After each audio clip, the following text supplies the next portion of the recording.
So, happy, what we're talking about today. If you've seen it yet, I hope you watch it soon before the exam. It's a really good film. It's an uplifting film, but it's not an environmental film, which raises the question of why are we watching it? Which the reason is because I've been thinking about what I'm going to suggest is maybe the greatest irony of the human race. And if we don't survive the climate crisis, if our species doesn't, I mean, the planet will, right? Oh, people who say don't, save the planet, save the earth and all, that's silly. The earth will survive, ecosystems, life will survive on the planet, as the question of what our civilization will do, that's another one. But let's get to that. But first, let's jump to our first iClicker poll, which is a sample question from the final exam.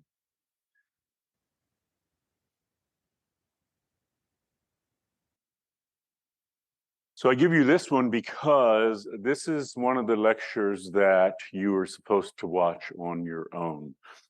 Someone came up to me right before the midterm, and I was mortified because that person said they haven't been watching any of those. You need to watch them because there are questions like this from them. You shouldn't have to do a great deal of studying. If you watch them and paid attention, you should be able to answer this okay. But let's just see about that. The answer is correct, C. So most people would have gotten that. But wow, I just turned around and I turned back again, and like so many more people just realized C was the right. Wow, that's amazing. So a little tip, don't try to go by your neighbor's answers during the final exam. That will not work out well if you're sharing answers. It is 2.5 times. But the main thing here is to remember you need to watch that. You need to look it over. The good thing is, as far as a tactic for studying, is you can watch it, listen to it, or read it as a PDF. Just to go through the PDFs now. So if you've watched everything, what would be a good review strategy? Read the PDFs of everything. Yeah, and in terms of the documentaries, you can do that too, because they're all up on GauchoCast. In GauchoCast, you can read the transcript, the closed captioning as a file, and just scroll through it very quickly. So do that, yeah. Let me close this. Okay, and let's get to that question. So in English 22, the one before this, we take this up, that even before Plato, thinkers in the West have pondered this question. In some sense, it's been one of the overarching questions in the West, and that is what constitutes the good life. I say in the West, but many, many cultures have done this. In the United States, we've been preoccupied with this, right? Ever since we made the pursuit of happiness an unalienable right in the Declaration of Independence. So what constitutes the good life? I'm not going to spend a lot of time, so don't worry, I won't get theoretical here. Today, what constitutes the good life in the US today? In other words, in terms of the film Happy and what we're talking about, which is generally what we've been talking about, is, how are we in the United States? How is the American dream a pursuit of happiness? It seems to me that the American dream, and me and many other folks, Peter Kalmus being another one, the American dream now seems to center on wanting more, wanting bigger, wanting better things, more stuff, bigger houses, better cars. Same things we've taken up with, the waste makers, minimalism, true cost, and all that. It seems to be central, and it's surprising because there were moments in American history where things like equality and all became very important. But these have all sort of dropped down to where this seems to be the goal, the good life. The problem is, statistically, through polls in the last few decades, Americans have become less and less happy. So from the 1960s on, looking at the different, metrics that sociologists do, it hasn't made us happy. And that's a sad irony in itself. Insofar as we have these goals, more, better, and all that, but it's not working. It's just, many of these pursuits, however, and here's the problem, and this is why dovetails with our class as an intersectional issue. Many of these pursuits, as we've seen, are destroying the planet. As I've noted many times, a quarter of all greenhouse gases in the atmosphere are put there by 4% of the world's population, the US population. And the same time, however, during that time, because this has only been in the last, as I keep mentioning, in a single lifetime, Donald Trump, Joe Biden's lifetime, we've put 85 or 90% of emissions in the atmosphere. But at that same time, we've become less and less happy doing what we're doing. So you see the irony here. We're pursuing something and the goal of trying to make us happy. It's consuming the resources of the planet. It's putting so many, GHG emissions out there, and it's having just the opposite effect. We are not becoming happier by way of it. Even worse, it would be bad enough if it were just the U.S. and what the U.S. has done and is doing, contributing, almost more per capita GHG emissions than any other country on the planet. But the problem is, of course, as we've also seen, that this American way of life, we are now exporting to the rest of the world. And in part, this is done by the same corporations that sold us that way of life. So in other words, I mentioned how if you look at wealthy countries like number 11, depending on how you look at it, is something like Coca-Cola. Coca-Cola first, did what it did to the US, and now it's exporting that to the rest of the world. All these things are being exported to the rest of the world. And, I note here, it'd be one thing if we did this for noble reasons, such as ensuring everyone on the planet was well nourished, had access to medical care. You could say, well, maybe then it's at least understood why we did it, why we trashed the planet. There was some noble reason behind it. But there isn't, right? I mean, do we all need over 60 items of new clothing every year, which again is the average in the United States? It's just not the case. In short, as I note here, we've frantically and futilely been pursuing happiness at the cost of the planet. And that's the great irony that I would note. The great irony that greenhouse gas emissions soared as a result of our pursuit of happiness. Our happiness has actually declined. So here's the question: are we indeed destroying our planet, or at least making it inhabitable, certainly inhospitable for our species in a profoundly misguided pursuit of happiness? That's the question we're taking up today. So what I want to do is compare the U.S., because I want to focus on the U.S. We're all here in the U.S. class in California. But I want to look at some pretty happy countries that when you actually, look at those metrics the way sociologists and psychologists and others do, they're pretty happy. And it's kind of surprising because for many, many decades, psychologists in particular studied things like depression and unhappiness, trying to understand it. But in the last, certainly in the 21st, but the last 20, 30 years, 20, 25 years, a range of people. So psychologists, sociologists have turned their attention to happiness, as has the United Nations, sort of after the clinical work was done. And the UN Sustainable Development Solutions Network, using Gallup poll data, released the World Happiness Report in 2019. You can find this online. I think I actually linked to it in the PDF of these notes, but the report revealed that the U.S. ranked 19 in terms of happiness. So there are 190 plus, like 195 countries in the on the planet. U.S. ranked 19. With respect to climate crisis, as I've noted, we emit in the U.S. a very high number of GHG emissions, about 16 to 20 metric tons, depending on how you count it, of CO2 or equivalent emissions per person, per capita, which gives us the dubious distinction of being one of the world leaders when it comes to GHG emissions. So in those terms, because remember, China might have overtaken us as a bigger emitter of greenhouse gases in the 21st, but China has 4 times the population of the United States, and their manufacturing, half their GHG emissions are used for manufacturing stuff for the rest of the world. So per capita, they don't even compare to the U.S., and most countries don't. There are a couple small countries that do, but U.S. is for a large country, certainly the world leader in GHG emissions. Dubious distinction. So, flip side, the 5 countries with the happiest people on the planet, according to that UN poll, are Finland, Denmark, Norway, Iceland, and the Netherlands. All have individual emissions that are half of the United States, at least, every one of them, in spite of the fact that they're all in distinctly northern climates and hence use quite a bit of electricity for heating. In fact, I want to talk about that because if you compensate for that and that energy use, they actually use a lot. They have actually far fewer GHG emissions.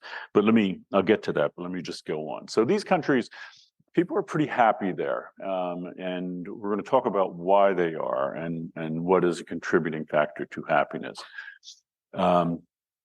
81% of Finland's greenhouse gas emissions comes from the energy sector, which is hardly surprising as the capital of Finland, which of course is Helsinki, is actually further north than the capital of Alaska, which is Juneau. So being very far north, living in cold climates demands far more energy than living in a warmer one, even if air conditioners are widely used in the future. One study found that living in Minneapolis demanded 3.5 times more energy that living in Miami does. And generally per capita, and we'll talk about this, living in places that are even further north consume even more energy. Energy-related carbon dioxide emissions for the average Alaskan are twice as large as for the average person in the U.S. So I mentioned the U.S. is like 16 to 20 metric tons of CO2 or equivalent emissions.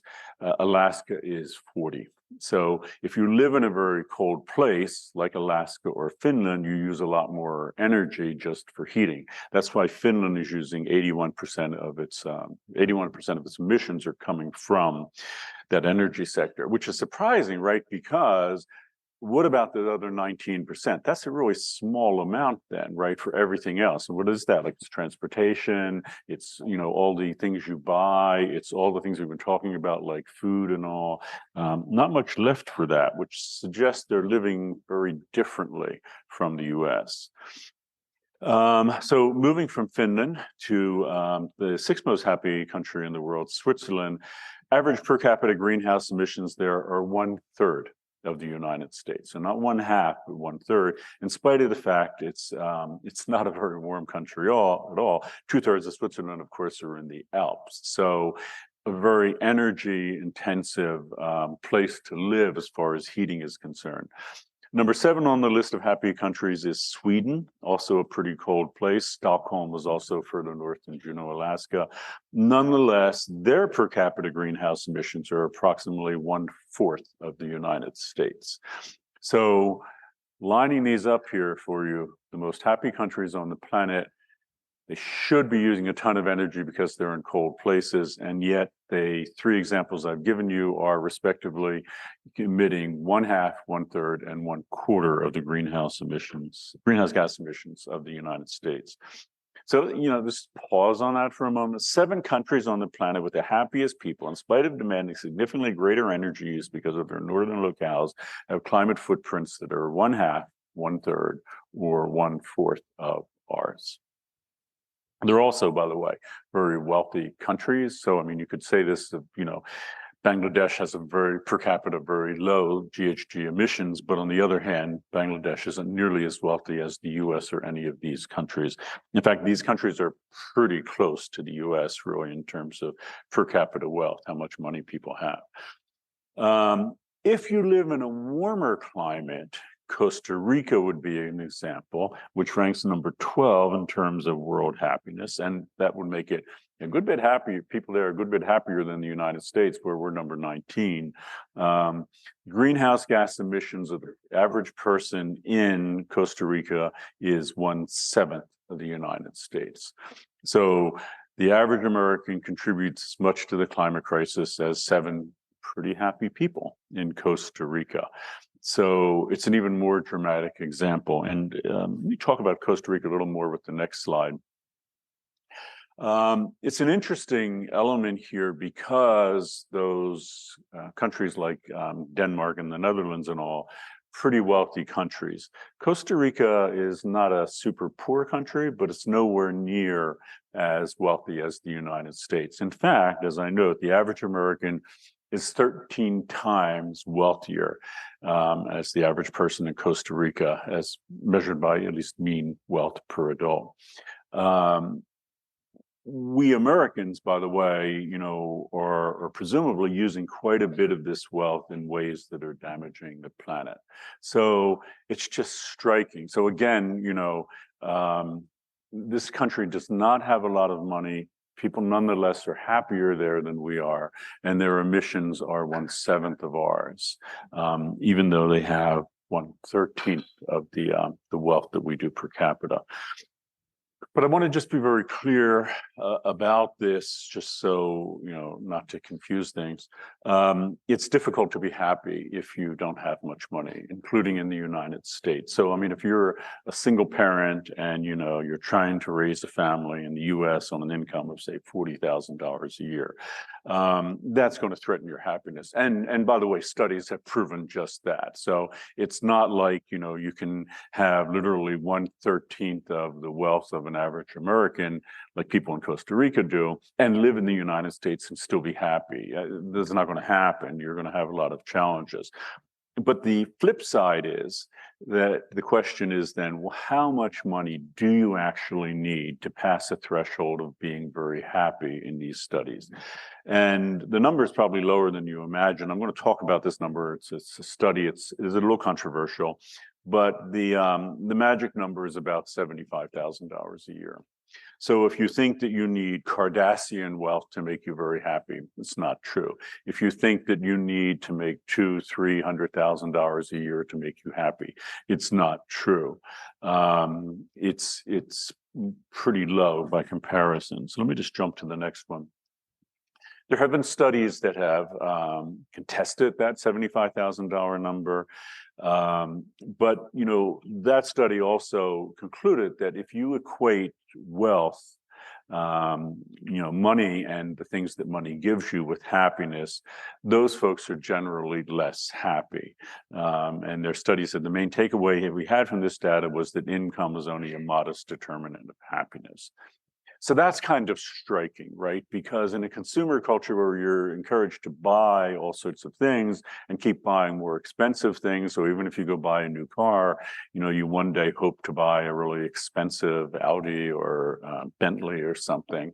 And the idea is, well, that would make you happier. But all of the studies, including the ones that kind of contest that $75,000 number, come to the same conclusion. Wealth beyond a certain point is not a significant determinant of happiness.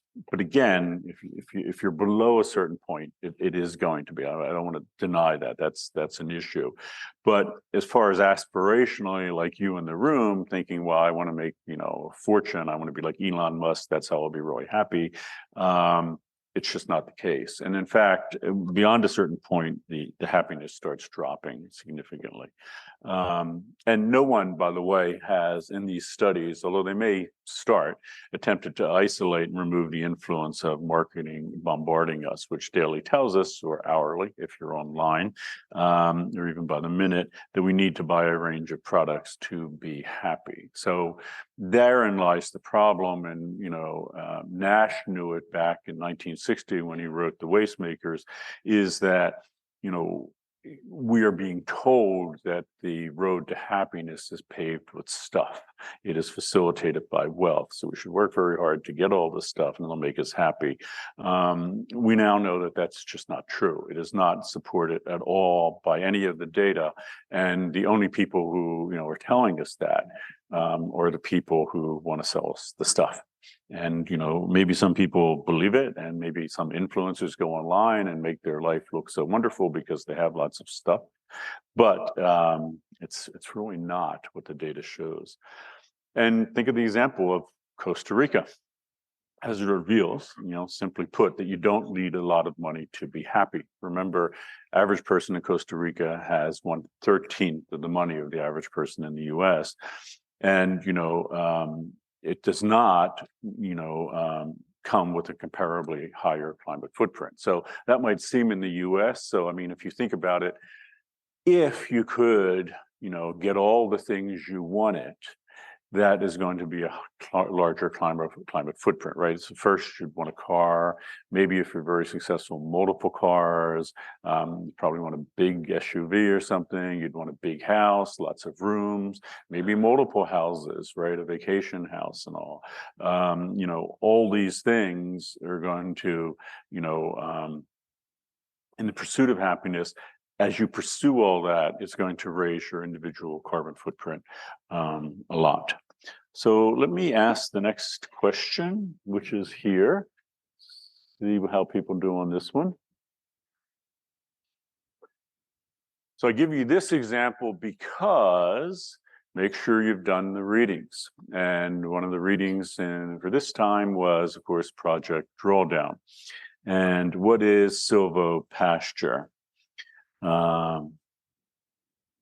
So we'll see what people say. People are slow to answer. This might be a tough one. It shouldn't be a tough one. Silvopasture is one of the 25 things that you read about, and you just need to have a basic understanding of it. Choose D, which is in fact correct. I love how everyone changes their answer. I don't look at the answers here. It's not the actual quiz. But yeah, it's carbon sinking, and you should know what that is from Project Drawdown. It's a farming practice, combines trees and pasture into a system. So the problem is, even though now it looks like the overwhelming people in the room got that right, a lot of people didn't. So my advice to you is to think about these questions, and if you're nailing them, good. And if you're not, you still have a week and a long weekend to prepare for the exam and go back and read Project Drawdown, because all those readings will be on there. And this should not be a tough question, because I actually talked about silvopasture in lecture 2, but it is something that you need to look at. Let me just see if anyone's asked a question yet from our Q&A for today. Oh, this is great. Not really a question, but I think you should continue to play a little music over the speakers before class. I think it's really lovely and soothing. Yes, I'll do that, as long as the crew here can get, because if you saw, there was like thumping going on. It sounded almost like if you're like into analog records, like it sounded like thump, thump. But we'll try to get that going. In fact, I have multiple Spotify playlists that students have shared with me, including the EAP, the Environmental Affairs Board. They actually, UCSB's Environmental Affairs Board has their own list. And it's pretty good stuff, and things that, in fact, if you know, of Ing 22, I played Lord's Royals, because that is itself, first off, it's a great song, but it's this sort of attack on consumer culture and why, you don't need a lot to be royal. And in fact, royals, right, it's meant to be like Cardassians. Who are the royals today? Folks like that. And have they actually gotten to be happy? So I should have played that today. Okay. So let's return to those very happy but cold Scandinavian countries. For the most part, their economies and cultures are built on something called the Nordic model. And this is important. They are, of course, democratic countries. So to be clear, they're not like former Soviet Russia or Mao's China. They're not communists. They are democracies, and they're very strong democracies. But they very much embrace things like collective bargaining and strong unions. Sometimes they're called, as a consequence, democratic socialist countries. And it's that socialist that will, you'll see an attack made on this system, because, many people see this as a road to like communism or something like Soviet Russia. But to be clear here, the things that they're embracing are things that in many cases were actually pioneered in the United States during not the Green New Deal, but the original New Deal in the 1930s, things like collective bargaining, so that, people have a right to collect together and strike. Striking is very important. It's really the case in these countries that it happens all the time. They have strong unions, they have a range of things that were introduced in part by the U.S. In the original New Deal, things like healthcare for everyone. So let me give you a little more of an idea of what this democratic socialist system is like, and we'll hear from Bernie Sanders. So I'm quoting Bernie Sanders here. As you may know, 2020 presidential candidate in the U.S. didn't take it. Joe Biden got the Democratic nomination, although Bernie Sanders, if everyone had voted like California, Bernie Sanders would be our president now, because we, during the Democratic primary, we put him in, we voted him in, but Biden beat him. So Bernie Sanders. So long as we know what democratic socialism is, so what is this democratic socialism? If we know that in countries in Scandinavia, like Denmark, Norway, Sweden, the very countries we're talking about, these happy countries that don't emit much, they are very democratic countries. Obviously, the voter turnout is a lot higher than it is in the US. And it's true. So if you think that these are like socialist countries are not democratic, they're a lot more democratic than we are, in the sense that people get out and vote in force. So, but in those countries, healthcare is a right to all people. And in those countries, college education, graduate school is free. In those countries, retirement benefits, childcare is stronger than in the United States of America. And in those countries, by and large, government works for ordinary people in the middle class, rather than, as is the case right now in our country, the US, for the billionaire class. So if you look at the PDF, you can see it's a live link to that. So Bernie Sanders is very clear here. And in a way, this little list here right now should give you a clue as to why folks are happier there. I mean, it's not necessarily a centuries-old ideology of happiness and dealing with suffering the way it might be in other countries, but rather they have a political system where, you don't have to worry about these kind of things. You wouldn't have to worry about taking out student loans. Your parents wouldn't have to worry about paying for college or graduate school, because in those countries, everyone gets that. You wouldn't have to worry if you got sick, if you're going to get good medical care, because everyone gets it. Everyone gets dental, everyone gets vision, everyone gets all that. And, you wouldn't have to worry about you're working hard for your retirement, because everyone gets retirement benefits. And if you think about it right off the bat, that would make you happier, I think. So even though you might think happiness is a personal thing, like you yourself pursuing happiness, governments have a major role to play in the pursuit of happiness. This is probably why we, connected it in the U.S. Over 200 years ago. If a country, a government, is doing its job to the best extent that it can, caring for the well-being of their citizens rather than large corporate sponsors, we're likely to be happier. And therein lies the difference, and that's what Bernie Sanders is trying to draw attention to. In the U.S., we've seen something's going to miss right now. Our government is defending the fossil fuel industry, is defending people who are the major source of the climate crisis, and defending it in huge ways, both in, promoting denial in the U.S., but defending it in the sense I've noted the two, last wars that we fought in the last 30 years, Gulf War I, Gulf War II, largely about, oil interests in that part of the world. They are not defending, arguably, the well-being of every person, at least certainly not to the extent that is happening in the countries that we're looking at, the so-called democratic socialist country. But how are these people in Scandinavian countries happier, and how does it relate to the climate crisis? So that's the next thing. So let's look at Sweden as an example. Recall that the average Swede is considerably happier than the average American, even though their climate footprint is 1/4 of ours. So it's a good example because, happier people, emitting a lot less. What's the key here? the average person in Sweden, which makes almost as much money as the average person in the US. So it's a good per capita thing. So if you think like money is the issue, pretty much about the same here. They work 5 days a week in Sweden, 6 hours a day. So on average, they're not working 40-hour work weeks, they're working 30-hour work weeks. Only a very tiny percentage of people work more than 50 hours per week. The culture is that it's uncool to work that much.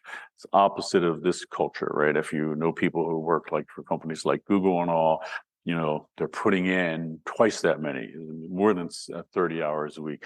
In fact, when Elon Musk took over Twitter, he was encouraging people to bring sleeping bags and sleep on the floor there. And his example, he sleeps on the factory floors where they make Teslas sometimes because he just cares so much about his job. In this country, that's not cool. You care about yourself, your happiness, your family, your community. Your job is just something you do for 30 hours a week. In the US, 40% of Americans work more than 40 hours per week. So by comparison, 40% compared to 1% work that many hours. And, half of those people work more than 60 hours a week. So it's literally 1 in 5 Americans are literally working twice as many hours per week as the average person in Sweden. 1 in 5. So why are people in Sweden happier? If you literally are working half as much as someone else, and you have that time to pursue other things like, that give you joy and happiness, including your family and being with friends and community and all, yeah, you're probably going to be happier. Well, they are happier. Everyone in Sweden, it's the law, receives 25 paid vacation days per year. And large companies, if they want to compete to get people, they give you even more, in some cases twice as many as that per year. And if you think about it, 25 paid vacation days, we're getting twice as many, that's 50. That's literally 1 day a week as a paid vacation that you're getting. Parents, near and dear to my heart, receive 480 days of paternity leave to split between them. So there are 235 working days a week. That means you get literally 1 year of paternity leave for each parent. This is provided on a federal level by the Swedish government. There's nothing like that in the United States. And there's no obligation to provide vacation days, especially in the gig economy. People who do things like drive for Lyft and all, they get, none of this is guaranteed as far as vacation days and things like this sort of paternity leave. There are differences between Sweden and the US that impact their climate footprint. Sweden currently relies more on nuclear power than we do, but over a third of their electricity comes from hydroelectric sources, which is 3 times more than the US. It's kind of surprising because in the West Coast, we rely more on hydroelectric and geothermal. In fact, California leads the world in geothermal. But the point is, in these countries, there's a greater reliance on renewable energy as opposed to fossil fuel derived energy. And, in terms of consumption, you can see the problem here. We literally have twice as many cars per person in the United States than they do in Sweden. And why is that? In part is because, again, the government is looking out for people by providing really good mass transit and also infrastructure for things like bicycles and all. And that would be across all of those countries. And you can find anything online. So sometimes when I'm just looking to spend time on YouTube, you can go and see what the mass transit system is like in a place like Sweden or Switzerland. It's astonishing and astonishingly nice. I mean, it literally runs very often. So like we had that sort of mass transit here, if you wanted to go down to LA, the train would be leaving like every 10 minutes and it would be going up and down the coast, and trains are beautiful with Wi-Fi and just amazing. That's all because it is provided for by a government which doesn't, which wants to make sure you don't need to do something like buy a car. And if you don't need to buy a car, if you could go down to LA easily, inexpensively, and not fight the 101 and 405 along the way, who wouldn't do it? Things though, like, the question I asked about how houses have gotten bigger in the last 70 years. Well, they haven't in Europe. Our houses are roughly twice as big as the average house in Sweden. So these things all make a huge difference. So you can see, I mean, if twice as many cars, that's going to be huge. And again, 25% of the average American's footprint comes from driving a car. You could see in Sweden that's going to drop a lot. And the house, just heating it would be less, all things equal, but it's not equal. It's not to say here, I'm just giving the example of Sweden that that's a perfect place. It's not. But if you look at the relative climate impact between Sweden and the US, everything being equal, the average Swede has a carbon footprint that's a quarter of the average Americans, but everything is not equal. And this is what makes it an even more interesting example, because Americans living in a comparable environment, and I mentioned Alaska is like it, are emitting twice as much carbon dioxide as our national average.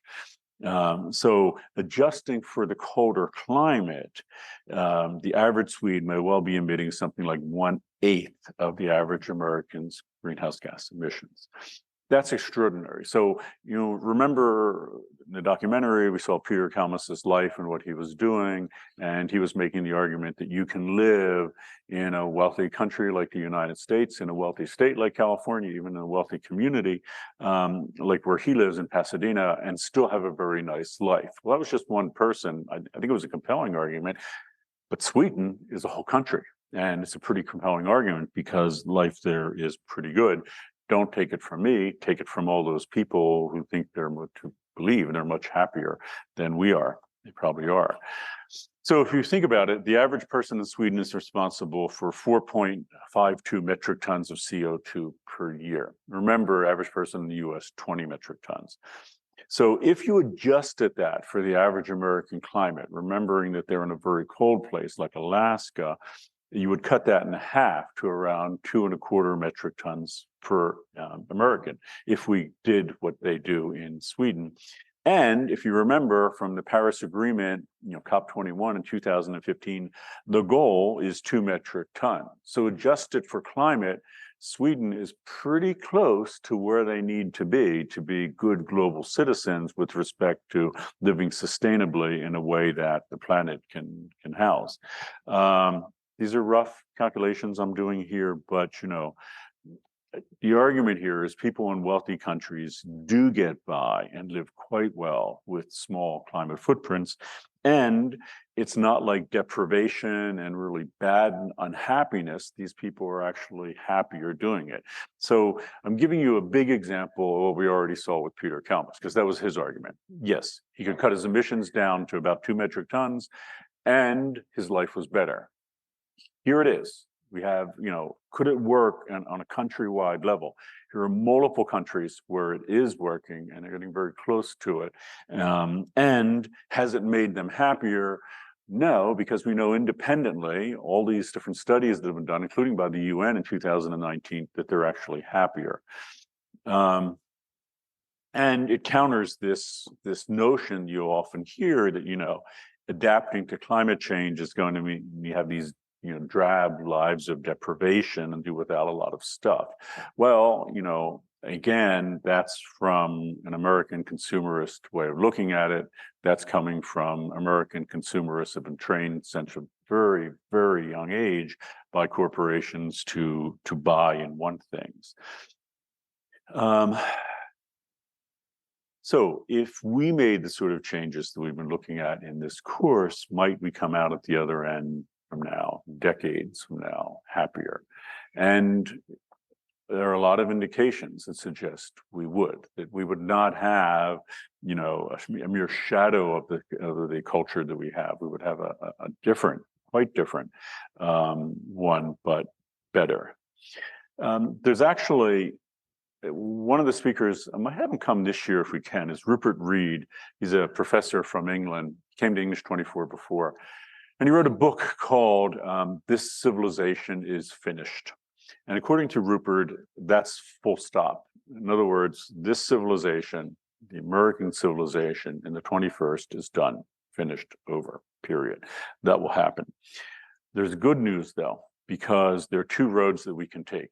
On the one hand, just keep doing what we're doing, so-called, quote, business as usual, and there's no way we can sustain this culture on the planet, because as we convince everyone else to do it across the planet, we just cannot sustain it. It will collapse. And he's talking about real, complete, global societal collapse. Scary. That's the doomsday, apocalyptic notion.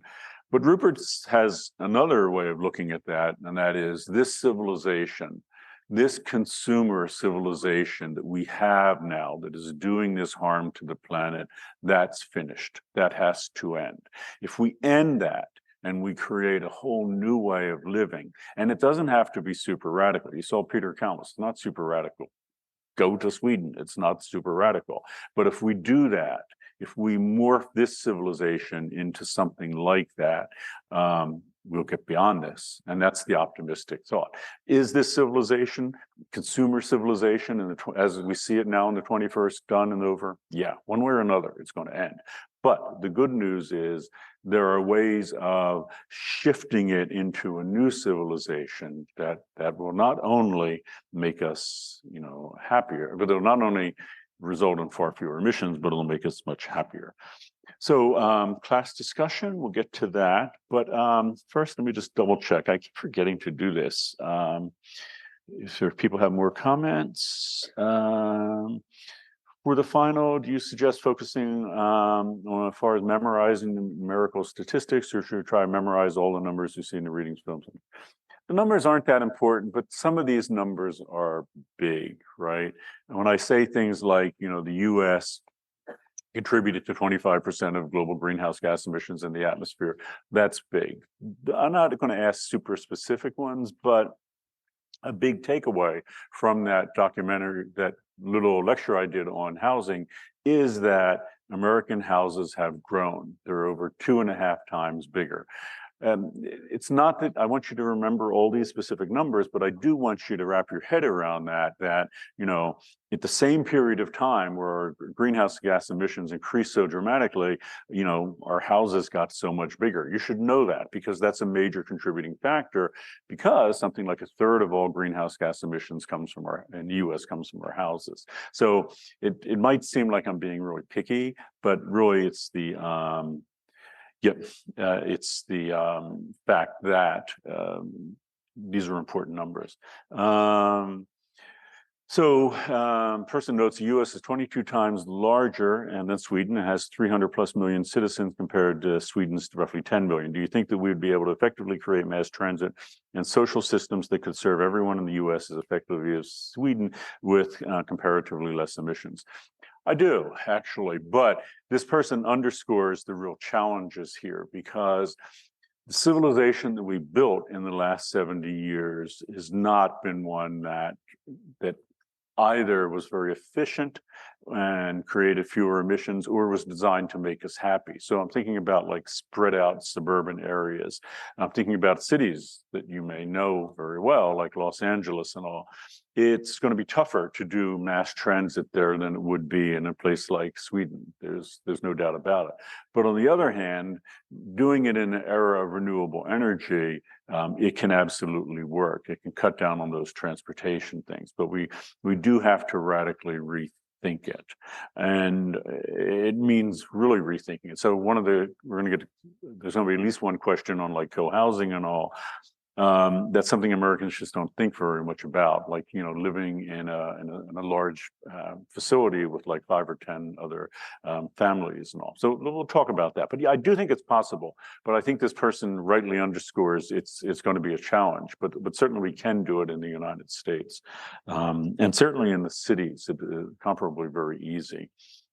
Start with a quote from Jim Carrey. We had this before. I think everyone should get rich and famous and do everything that they ever dreamed of, so they can see that it's not the answer. And here's a comment. This is the first comment from you folks. While the message of the film has good intentions, I would find it difficult to convince those who are in deep struggle with poverty that money won't give happiness. Security is an amazing feeling. In the United States, it's apparently not a right for everyone to be housed or have a basic income. Yeah, a really good comment. That's why I put it at the top. We should address it right off the bat. The American dream, right, is unbridled consumption. That's the idea, supersized consumption. And it's ubiquitous now because of decades of tireless work by manufacturers, marketers, countless corporations. Um, and it looms large for people, especially people who are in economically disadvantaged situations. Simply put, we believe that money buys happiness, though through, for example, the acquisition of things. And we've been endlessly preached that mantra. And of course, every day go online, scores of influencers confirm it. But there's another issue here, which this comment touches on. Money promises just not all this stuff, more and bigger and better and all that, but it also promises security. And security is for people who don't feel secure, who may not be secure. So if you're faced with the prospect of being unhoused, homeless, and that can quickly become a reality for even middle-class Americans. And there's a great documentary, I think it still streams on Hulu, called Nomadland. I think at least won Oscars. It's very good. It's about middle-class American who loses their job, and suddenly this person winds up living in their van. It should come as no surprise that that's a very real prospect, that, security, not luxury, is an ideal for many people. So why are people working so hard? Some people are working not to get all this stuff, but just to have the security that you don't have to worry about something like that. But as this person rightly notes, it's in part because we live in a country where it's not, for example, as they note, a right for everyone to be housed. Nor, in terms of the Nordic countries I was just looking at, is it a right to healthcare, a right to education, a right to additional services like, pension and all that, and a range of safety nets. So, as this person rightly notes, security is an amazing, comforting feeling when you live in a system that does not provide security. So security is not provided for in the US. In those Nordic countries, it is provided far more. If you lose your job, you don't have to worry you're going to be on the street. It's just not going to work that way. If you have a major health problem, you don't have to worry it's going to bankrupt you. It just doesn't work that way. So many people aggregate wealth because we don't have adequate safety nets to provide for us if something goes wrong, like catastrophic illness or something. The difficulty here is that this can be seen as, it should be seen as a systemic failure of the US's economic system, especially compared to those Nordic ones. Because, you wouldn't have to work in fear that you wouldn't have security, because security is a basic right of countries like that. So let's jump to the next one. One of my favorite quotes from the film is, "With happiness, the more you have, the more everyone has." What a great quote. I think the statement is a stark contrast with our concept of money and material wealth. I also believe that this statement symbolizes humans' motivations for cooperation rather than the motivation for competition between one another. This comes right off of the former comment. And it really gets to one of the central issues here. The acquisition of material wealth is, as it plays out in the United States, at the root, a competition. It's a fierce competition. And, we admire the people who are the big winners in the competition, the Kardashians, Elon Musk. He's currently the richest person on the planet, I think. And of course, we all wish we could be winners of the competition. I mean, if it is a competition, who doesn't, what are you going to do? Who doesn't want to be a winner? But because it is an all-out competition and these social, safety nets are not in place, if you lose the competition, you lose big. And people who are unhoused, homeless, are an obvious example. Not only is your life going to be, far more miserable if you're unhoused in the United States, you will, if you're an average American, die 20 years earlier if you're a man. If you're a woman and unhoused, you will die 30 years earlier.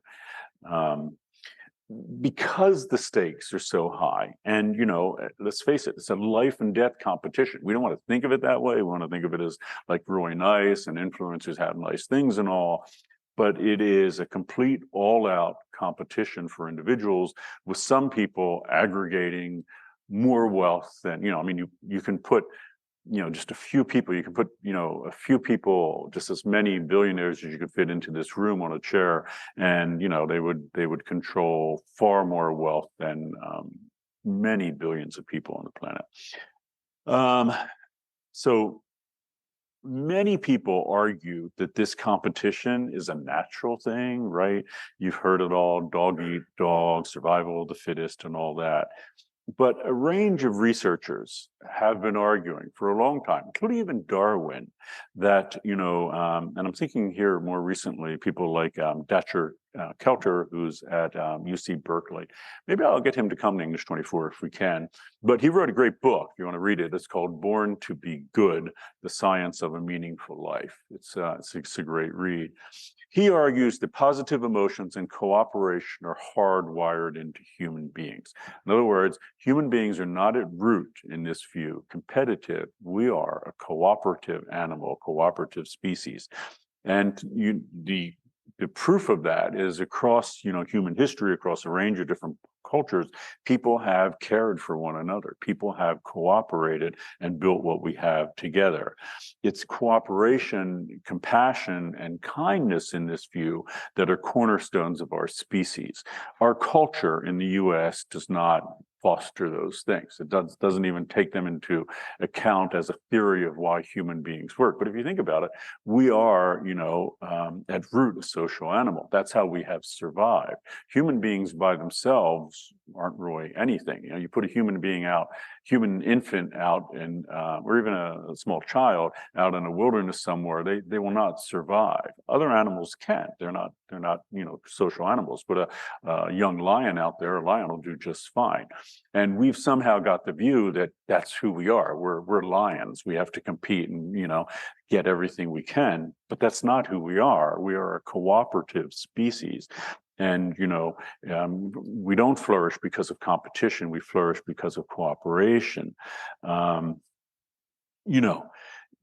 from the point of view of marketers, it has to be a thing, right? Because, you want to win, you want to have these things, and you want to not just to have them because they're on offer and sold as such an important thing, but not being without them makes it seem that you're not doing well, you're not succeeding at the competitive game. And of course, Thoreau knew all this, right?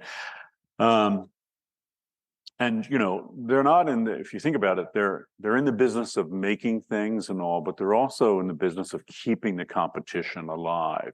That's why, expensive cars, that's a competition. Who gets those? Who can afford those? Who can work hardest, do the most to get those? That's what it's about. That whole notion of a luxury thing is someone who wins the competition. If that competition isn't alive and well, the system doesn't work. So as odd as it may sound, compassion and cooperation will be essential in mitigating the climate crisis. If you stop thinking individually, but start thinking collectively about us as a species and about us as all life on the planet, including animals, including, trees and all, it will work. And if you think cooperatively, that would, reduce the competition of seeing who can emit more greenhouse gases. So that's at the end of the day what it is, right? The people who are succeeding at this game are acquiring all these things, but they're also emitting far more greenhouse gases. The next comment, I think, continues with this line of thinking. It's a long comment, so I split it in two. Could not help but make connections to the climate crisis while watching the film Happy. The film highlights the higher level of happiness human beings can achieve when working as a community or team. The climate crisis is going to take an unprecedented amount of teamwork to be addressed effectively. Through breaking down our fetishized relationship with the individual, we can work at attaining higher levels of cohesion in a society that will work in our benefit when addressing the climate crisis. This climate-aware community could not only be a strong force of climate action, but also serve to uplift the happiness in each and every person. So well said. Let me continue it. The film provides the example of Okinawa, Japan, and the people's ability to work as a cohesive unit. Although not directed at the climate, this unification of people that are interested in the betterment of things other than their own personal wealth can be a powerful framework to follow in the years to come. Yeah, so if you haven't seen it, in the documentary Happy, Okinawa serves as a shining example of, as this person rightly notes, people's ability to work as a cohesive unit. So again, I've been giving you different examples that Nordic countries, well, the film, we take up Okinawa as an example. And it's compared to Japan because it's such a great comparison, because Okinawa is the southernmost very large island in the Japanese island group. And it breaks down pretty quickly, the comparison between Okinawa and Japan. In some ways it's unfair, but the filmmakers want to offer up Okinawa as an alternative consumerist society where people work long hours in the pursuit of happiness, yet aren't really happy. In this sense, Japan, which is their northern neighbor, is a sort of a stand-in for the US. And certainly the argument is it's a stand-in because of the American dream. So the American dream is alive and well, not just in America, the US, but all over the planet, including, as the arguments made in the film, Japan. The example of Okinawa suggests, as this person notes, that the unification, I'm quoting from the person here, of peoples that are interested in the betterment of things other than their own personal wealth can be a powerful framework to follow in the years to come. Yeah, it's very well said. In other words, while we often hear that we live in a dog-eat-dog world where only the fittest survive, Okinawa and plenty of additional cultures, by the way, across the planet, especially traditional cultures, make clear that this is not the only way of being in the world in this competitive dog-eat-dog thing. In response to the previous comment, we noted that, I know a range of theorists have already been arguing this, suggesting that we'll be happier if we live in a culture built on cooperation rather than one built on competition. And the US is arguably the greatest competitive culture ever created, in the sense of that's won out. But what's been lost in the bargain is, of course, how it's hurt the planet and harmed us in form of our own happiness, let alone if you really don't succeed well enough in the culture, you become a cautionary tale of someone, like the 3,000 people in the city of Santa Barbara who are unhoused, the 600 people in the city of Santa Barbara living in their cars. Following comment continues with this cooperation theme. Also a long comment, but such good comments, I just couldn't pare them down. The part of the documentary Happy that stood out the most to me was the co-housing opportunities in Denmark. It's such a counterculture lifestyle when considered in our rather greedy American context, yet I found it to be a very attractive idea. It made sense in every way I could think of it. It's more practical as it gives you more time, since chores and cooking are shared responsibilities.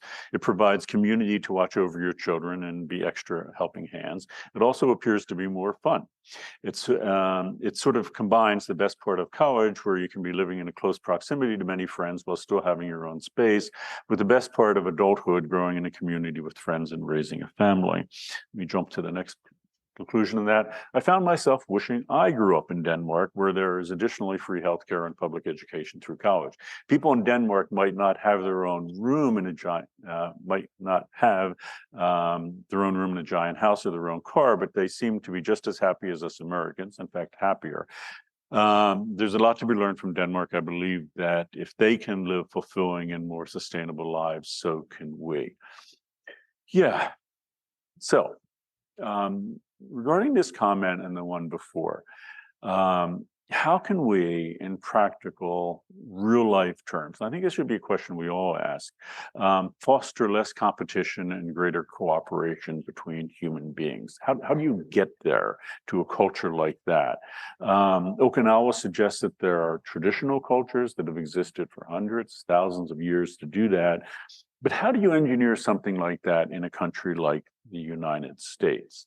Well, this person argues that, the example of co-housing in Denmark from Happy, the documentary, provides a compelling answer. So in co-housing, if you haven't seen the documentary, how it works is that people who are not related live together, both for their own personal good and the well-being of everything living there. Indeed, the happiness of the individual and the happiness of the community is related.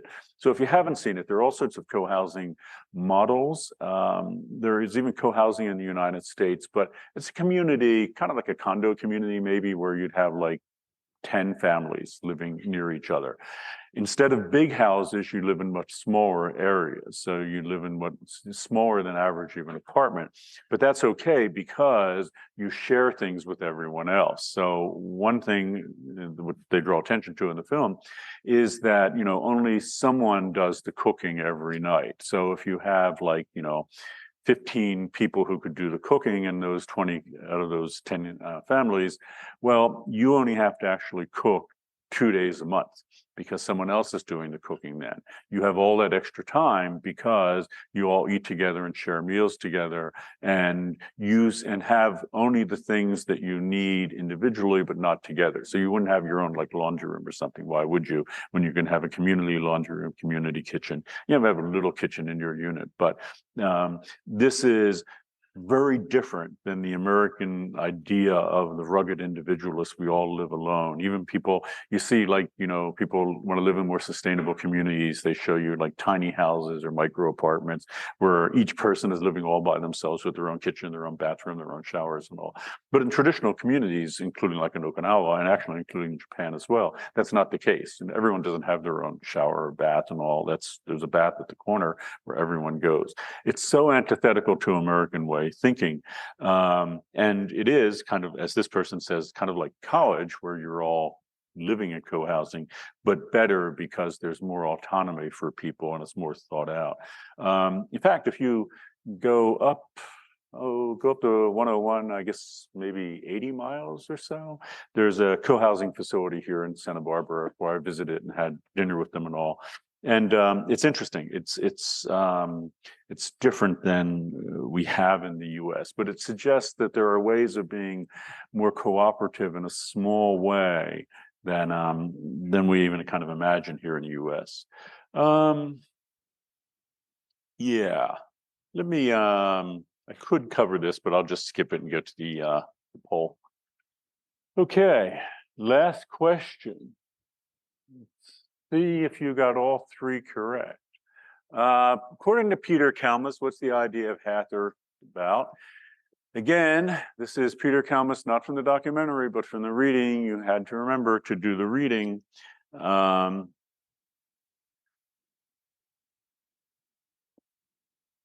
So people know. Oh, did I hit that by mistake? So I'll let you just kind of guess it out. Yep.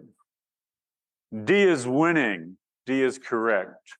The idea that we should leave half the earth wild to promote greater biodiversity. Okay, one more lecture on Tuesday, and that's it. Get caught up with the readings, documentaries, and everything now. And have a good weekend.